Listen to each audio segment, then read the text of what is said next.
Liturgia eucarística.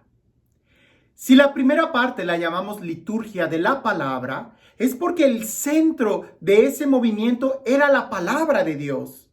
En este momento llamamos liturgia eucarística porque el centro de este momento es precisamente la Eucaristía. Es decir, el pan consagrado, Jesús presente en el pan y en el vino consagrado. Ahora, este momento de este nombre o de este momento es que se extiende la palabra, lo que nosotros definimos como completamente la Eucaristía. No podemos entender el día de hoy solamente la Eucaristía como este segundo momento. Tristemente, en la misa anterior, la misa en latín, usualmente llamaban a la primer parte, a la liturgia de la palabra, la misa de los infieles. Y la segunda parte la llamaban la misa de los fieles. Porque antiguamente, y eso era algo muy triste, ¿verdad? Un fiel pudiera llegar tarde a la misa y podía como quiera participar de la Eucaristía. Incluso todavía en los lugares donde se celebra la misa en latín, ¿verdad? Justo en el momento del ofertorio hay una campana, ¿verdad? Que suenan para que las personas que estaban haciendo otras cosas dejen de hacer lo que estaban haciendo y ahora sí pongan atención porque ahora viene la misa de ellos. Hoy no lo entendemos así porque tampoco así fue en el principio. Yo sé que en los primeritos años, los primeros cristianos, la liturgia de la palabra solían tenerla en las sinagogas o en el templo, predicaban en un lugar y después se reunían en las casas para la fracción del pan, para la liturgia eucarística. Pero esa separación inmediatamente se corrigió y desde los primeros años, pudiéramos decir, después de algún par de años, inmediatamente empezaron a juntarla con la palabra de Dios porque se veía importante y necesario que el primer banquete de la palabra de Dios inmediatamente estuviera unido al banquete de la Eucaristía. No se podía recibir el cuerpo de Jesús sin antes recibir su palabra, pues Él mismo es el que se nos ofrece en estos dos alimentos de su palabra y de su cuerpo.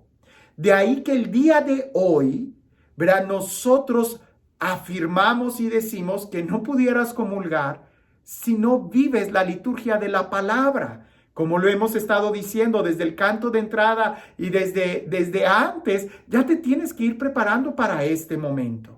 Pero es este momento, la liturgia eucarística, la que le da el nombre a la celebración completa.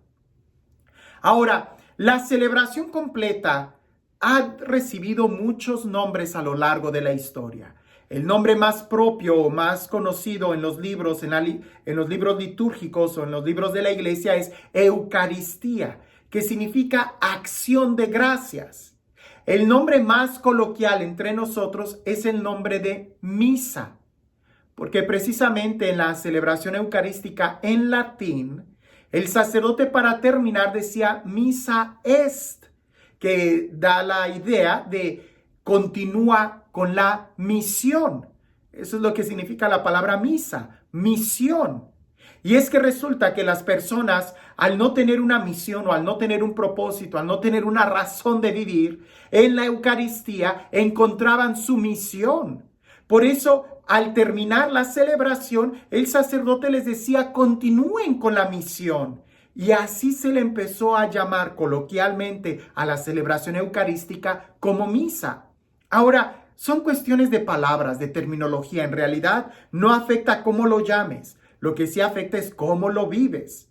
El nombre más antiguo que nosotros tenemos para la celebración eucarística es la Cena del Señor, porque es precisamente así como San Pablo lo llama en su carta a los Corintios, en 1 Corintios capítulo 11, versículo 20. Ahora, también hay otras partes en donde antiguamente se les llamaba simplemente como liturgia, así. A la Eucaristía o a la Cena del Señor, también muchos cristianos, los primeros cristianos empezaron a llamarlo como liturgia, porque la palabra liturgia son una serie de pasos ordenados y sistematizados que tienen como finalidad alabar a Dios y santificar al hombre. Y eso solamente lo encontramos en la liturgia, en la misa. También algunos cristianos lo llamaban como culto, haciendo referencia a lo del Antiguo Testamento, porque culto también es una serie de pasos ordenados y dictados por la autoridad competente para glorificar a Dios y santificar al hombre. Ahora, otros nombres que nosotros conocemos es como sinaxis litúrgica, asamblea eucarística, otros cristianos lo llamaban colecta, porque era la congregación reunida quien celebraba esta misa. Fíjate que al principio, no se celebraba la Eucaristía de manera privada. Siempre tenía que estar el pueblo reunido.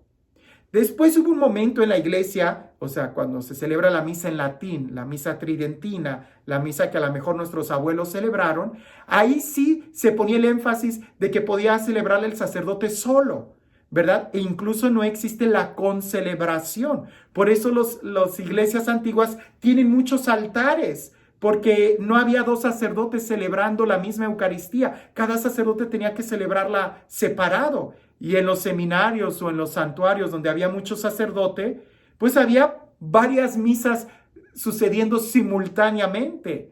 Afortunadamente el Concilio Vaticano II volvió a la raíz y nos da la posibilidad de que seamos 2, 3, 4, 5 sacerdotes celebrando la Eucaristía al mismo tiempo como los primeros cristianos, a quien también llamaban a la celebración eucarística colecta, porque es precisamente una congregación la que celebra.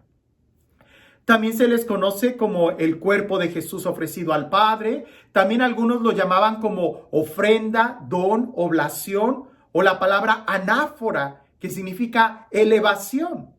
También otros cristianos, como en tiempo de San Cipriano y San Agustín, la refieren como el sacrificio, porque es Jesús quien se ofrece como sacrificio por nosotros.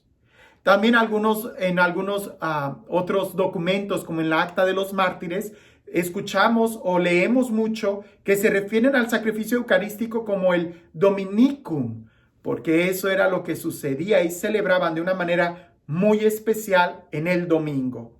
También se refieren como lo santo, como los misterios sagrados o el misterio de la fe. La experiencia es la misma, el estar con el Señor. Ya sea que lo llames la fracción del pan, que lo llames Eucaristía, que lo llames Cena del Señor, que lo llames la misa. La idea es lo mismo, el reunirnos y celebrar nuestra fe, el recibir a Jesús. En este momento estamos entrando ya al momento donde le vamos a ofrecer a Dios lo mismo que Él nos ha dado, a su propio Hijo. ¿Y cómo se lo ofrecemos? Pues por mandato de Jesús, que nos mandó que precisamente le entregáramos al Padre a Él mismo, en la fracción del pan, en el pan y en el vino consagrado, que se convertirá también en nuestro alimento. La presencia real de Jesús entre nosotros.